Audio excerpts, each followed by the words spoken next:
Unacademy. Let's crack it. नमस्कार दोस्तों, pathfinder पर आप सभी का स्वागत है। मेरा नाम निधि है। दोस्तों, हाल ही में एनसीडीसी के सर्वे में कुछ चीज़ों का खुलासा हुआ है। NCDC national centre for disease control, इस सर्वे में ओवर प्रिस्क्रिप्शन ऑफ एंटीबायोटिक्स के बारे में पता लगा है, जिससे ये जानकारी मिली है कि एंटीबायोटिक्स को प्रिस्क्राइब किया जाता है in almost 72% of the patients, not for treatment but for prevention of the disease. मतलब prevention is better than cure. ऐसा लग रहा है कि प्रिवेंशन के लिए एंटीबायोटिक्स का इस्तेमाल किया जा रहा है, ना कि क्योर के लिए या इलाज के लिए। क्या है पूरी रिपोर्ट, क्या कहा गया है सर्वे में, इन सब चीज़ों के बारे में बात करेंगे। और साथ साथ इस तरह का जो ओवर प्रिस्क्रिप्शन है एंटीबायोटिक्स का, उसका क्या रिजल्ट होता है, कितना नेगेटिव इम्पैक्ट इसका हमारी इम्यूनिटी पर होता है, इसके बारे में भी बात करेंगे। शुरुआत करते हैं विद द न्यूज़।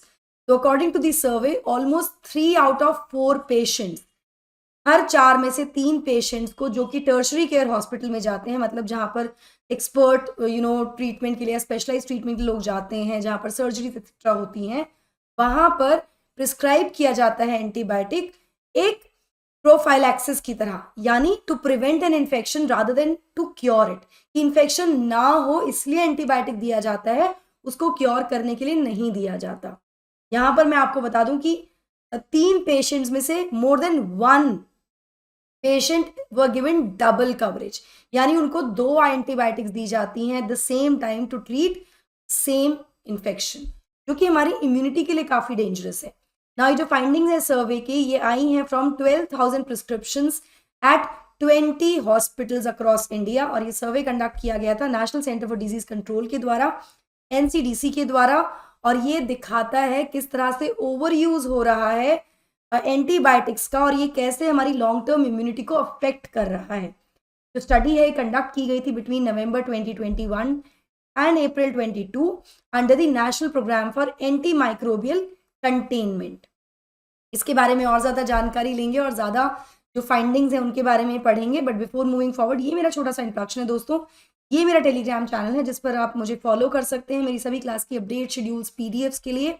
साथ ही मैं आपको बता दूं, आप मेरा कोड यूज़ कर सकते हैं NDLive10 फॉर स्पेशल एक्सेस, जहां पर आप अनलॉक कर सकते हैं एक्सक्लूसिव कंटेंट को एंड अवेल कर सकते हैं 35% तक का flat discount on your Unacademy subscriptions.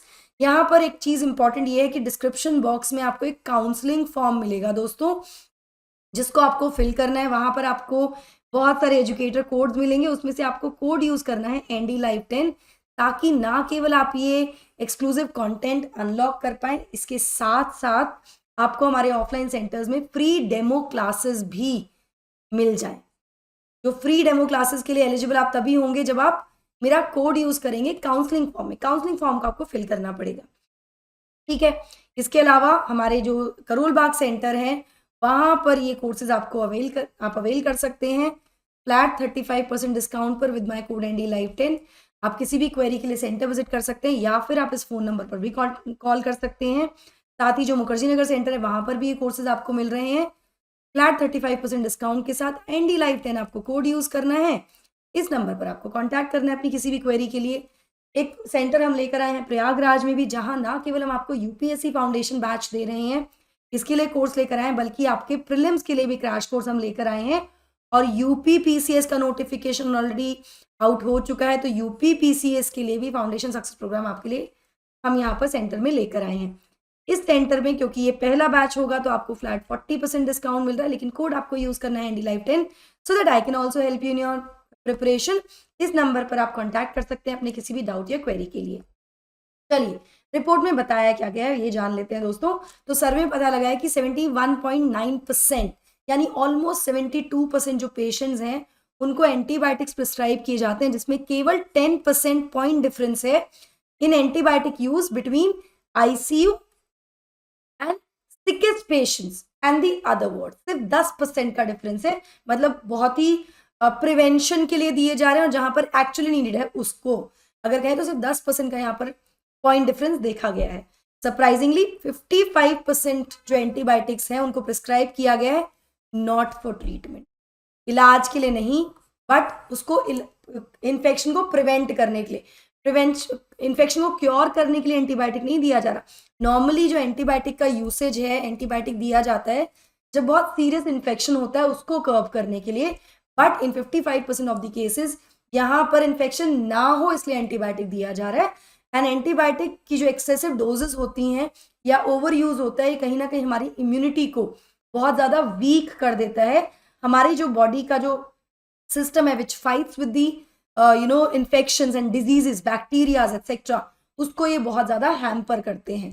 ठीक है, तो सही तरीके से अगर इस्तेमाल ना किया जाए। यहाँ पर डॉक्टर पूर्वा माथुर जो कि प्रोफेसर है माइक्रोबायोलॉजी की और पार्ट है एम्स के इन्फेक्शन कंट्रोल टीम की at the trauma centre of AIIMS, उन्होंने कहा कि यहाँ पहली चीज तो ये कि रिकमेंडेड नहीं है, it is not recommended. Many physicians, अधिकतर फिजिशियंस प्रिस्क्राइब करते हैं एंटीबायोटिक्स जो लोग होते हैं जिनको वायरल इन्फेक्शन होता है, ताकि उनको कोई और एडेड बैक्टीरियल इन्फेक्शन ना हो। ठीक है, और जब सर्जन्स की हम बात करते हैं तो almost everyone prescribes antibiotics for 15 days. 15 दिन के लिए एंटीबायोटिक्स प्रिस्क्राइब कर दिए जाते हैं सर्जरी के टाइम पर, बिकॉज जो सर्जन्स हैं वो इस डर से ये प्रिस्क्राइब करते हैं कि जो उनका पेशेंट है उसको कोई इन्फेक्शन ना लग जाए, और ये अवॉइड करना चाहते हैं, इसलिए प्रिवेंशन के लिए दिए जा रहे हैं, जिससे कि हमारा जो इम्यूनिटी है, जो हमारा इम्यून सिस्टम है, उसको कहीं ना कहीं हम हार्म पहुंचा रहे हैं, नुकसान पहुंचा रहे हैं। इसके अलावा सर्वे में पता लगा कि 57% जो एंटीबायोटिक्स हैं उनको यूज किया जाता है फ्रॉम अ कैटेगरी जो कि रिजर्व्ड है फॉर सिकर पेशेंट्स। मतलब एक्सट्रीम केसेस में जो एंटीबायोटिक्स दी जाती हैं, जो रिजर्व कैटेगरी एंटीबायोटिक्स है, वो भी 57% केसेस में दी हुई पाई गई हैं पेशेंट्स को, and they were not likely to lead to they are more likely to lead to anti microbial resistance, AMR इसको बोलते हैं। यानी कि इसके बाद जो ड्रग्स हैं जो भी हम ले रहे हैं, हमारे शरीर के जो इन्फेक्शंस हैं, बैक्टीरिया हैं, डिजीज हैं, वो रेजिस्टेंट हो जाते हैं इन दवाइयों के, और फिर इनके लेने के बाद भी हमारा जो प्रॉब्लम है, जो डिजीज है, वो सही नहीं होता है। तो इस तरह की जो रिजर्व कैटेगरी है, ये एंटी माइक्रोबियल रेजिस्टेंस क्रिएट कर देती है हमारी बॉडी में। आप दवाइयां लेते रहो, आपकी बॉडी या आपकी जो डिजीज है, जो बैक्टीरिया है, जो वायरस है, वो रेजिस्टेंट हो जाएगा टू दैट मेडिसिन। उसका कोई इम्पैक्ट ही नहीं होगा मेडिसिन पे, मतलब मेडिसिन का कोई इम्पैक्ट ही नहीं होगा बैक्टीरिया, वायरस पे या डिजीज पे। ये स्थिति आ जाती है। ये सेकेंड लेवल ऑफ एंटीबायोटिक्स है as per the international classifications, और जो रिजर्व ग्रुप है इसमें इसको एक तरह से लास्ट रिजॉर्ट एंटीबायोटिक्स की तरह भी देखा जाता है, which are meant for treating only multi drug resistant infection. मतलब इनको तब इस्तेमाल किया जाता है जब बहुत सारी जो मेडिसिन हैं या कि कोई व्यक्ति मल्टी ड्रग रेजिस्टेंट इन्फेक्शन से जूझ रहा है, तब इनका इस्तेमाल किया जाता है। लेकिन ये जनरली दी जा रही है, लेकिन 57%, more than half of the patients are being given these medicines when they don't need it. ठीक है, यहाँ पर केवल 6% ये जो एंटीबायोटिक्स हैं प्रिस्क्राइब की जाती हैं, प्रिस्क्राइब की गई हैं according to this survey for definite treatment, with the other 94% being empirical prescriptions given by the doctors based on what they thought had caused the infection। मतलब केवल 6% प्रिस्क्राइब की गई है कि पता है कि इन्फेक्शन क्या है, उसको ट्रीट करने के लिए। इसके अलावा a huge number of 94% of these medications या antibiotics have been prescribed just on the assumptions कि ये हो सकता है, इसकी वजह से इन्फेक्शन हो सकता है, तो which is again not very good for our health and immunity. अब जब ये एंटीबायोटिक्स को ओवर प्रिस्क्राइब किया जाता है तो इसके बाद क्या होता है, ना केवल ये हमारी इम्यूनिटी को हैम्पर करती हैं, बल्कि जो एक्सेसिव यूज होता है एंटीबायोटिक्स का, ये क्रिएट कर सकता है सुपर बग्स को, और ये हमारी बॉडी से ट्रैवल करती हैं through sewer and drinking water. इसके बाद अगर कोई कैंसर या ट्रांसप्लांट सर्वाइवर है जो इन्फेक्टेड है बाय सच रेजिस्टेंट पैथोजेंस, जो ये सीवर से और ड्रिंकिंग वाटर से जो पहुंची हैं, उसके तरह से इन्फेक्ट हो जाता है इस रेजिस्टेंट पैथोजन से, तो ऐसे में कैंसर पेशेंट या फिर ट्रांसप्लांट सर्वाइवर के लिए को ट्रीट करना इफ नॉट इम्पॉसिबल, डिफिकल्ट तो हो ही जाता है, क्योंकि उनकी बॉडी में एक रेजिस्टेंट डेवलप हो जाता है because of this resistant pathogen, तो काफी हानिकारक हो सकती हैं ये। अब दीज वर दी रिपोर्ट्स, इसमें फाइंडिंग्स आई, रिकमेंडेशंस क्या दी गई हैं इस रिपोर्ट में। तो रिपोर्ट ने सजेस्ट किया है कि जो भी हॉस्पिटल्स हैं वो अडियर करें टू स्टैंडर्ड ट्रीटमेंट गाइडलाइंस। किस चीज़ के लिए क्या मेडिसिन देनी चाहिए, एंटीबायोटिक्स का इस्तेमाल कब होना चाहिए, ये प्रॉपर गाइडलाइंस होनी चाहिए, जिसके अनुसार ट्रीटमेंट होना चाहिए। डिफाइंड एंटीबायोटिक पॉलिसी होनी चाहिए, और साथ साथ हॉस्पिटल्स को एनकरेज करना चाहिए use of access group of medicine. Access group of medicine वो मेडिसिन हैं दोस्तों जिनके बहुत ज़्यादा साइड इफेक्ट्स नहीं होते, जो बहुत ज़्यादा हानिकारक नहीं होती हैं हमारे लिए, and that can take care of the disease and ensure करें कि जो रिजर्व ग्रुप है उसका मिनिमली यूज किया जाए, तो कम से कम इस्तेमाल किया जाए।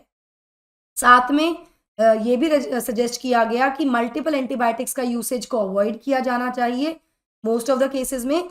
इसके अलावा स्टडी ने रेकमेंड किया कि केवल एक डोज या 1 day dose of antibiotic should be given before any surgery and post surgery infections to be treated only after diagnosis. मतलब जैसे मैंने कहा ना, टर्शियरी लेवल हॉस्पिटल्स में मल्टीपल टाइम्स 15 दिन के लिए एंटीबायोटिक्स दी जा रही है, तो यहाँ पर ये भी रिकमेंडेशन आया है कि या तो सिंगल डोज या फिर केवल एक दिन की dose, let's say it can be 1 twice a day, ये दी जानी चाहिए बिफोर सर्जरी, और पोस्ट सर्जरी इन्फेक्शंस या कॉम्प्लिकेशंस को ट्रीट करने के लिए प्रिवेंटिव तरीके से ना दी जाए एंटीबायोटिक्स। रादर अगर डायग्नोसिस है और लगता है कि कोई इन्फेक्शन डायग्नोस हुआ है, तब उसको ट्रीट करने के लिए इनको दिया जाना चाहिए। ठीक है ना। इसके अलावा कुछ एक्सपर्ट्स ने सजेशंस दिए हैं कि क्या चीज़ें की जा सकती हैं, तो यहाँ पर एक्सपर्ट्स के द्वारा ये कहा गया है कि तो कर्ब किया जाना चाहिए इररिस्पॉन्सिबल यूज ऑफ एंटीबायोटिक्स, कम से कम यूज होना चाहिए इनका। साथ साथ there is a need to ensure availability of access group of antimicrobials in the hospital. अब क्योंकि हॉस्पिटल्स बहुत आसानी से एंटीबायोटिक्स देते हैं, तो जो एक्सेस ग्रुप होता है एंटी माइक्रोबियल्स का, जो डिजीज को ट्रीट करती हैं, कम इफेक्ट साइड इफेक्ट्स होते हैं, बहुत ज़्यादा हार्मफुल नहीं होती हैं, टारगेटेड मेडिसिन होती हैं, ये अवेलेबल ही नहीं है हॉस्पिटल्स में, क्योंकि एंटीबायोटिक्स दी जा रही हैं। क्योंकि ये फ्रीक्वेंटली प्रिस्क्राइब नहीं की जाती, तो ये अवेलेबल नहीं है हॉस्पिटल में, तो इनकी अवेलेबिलिटी को इंश्योर करना भी हॉस्पिटल की जिम्मेदारी है। और साथ साथ यहाँ पर एक्सपर्ट्स ने एडवोकेट किया है कि स्टेट गवर्नमेंट को भी यहाँ पर इसमें विजिलेंस रखना चाहिए, उनको भी इसकी जानकारी होनी चाहिए।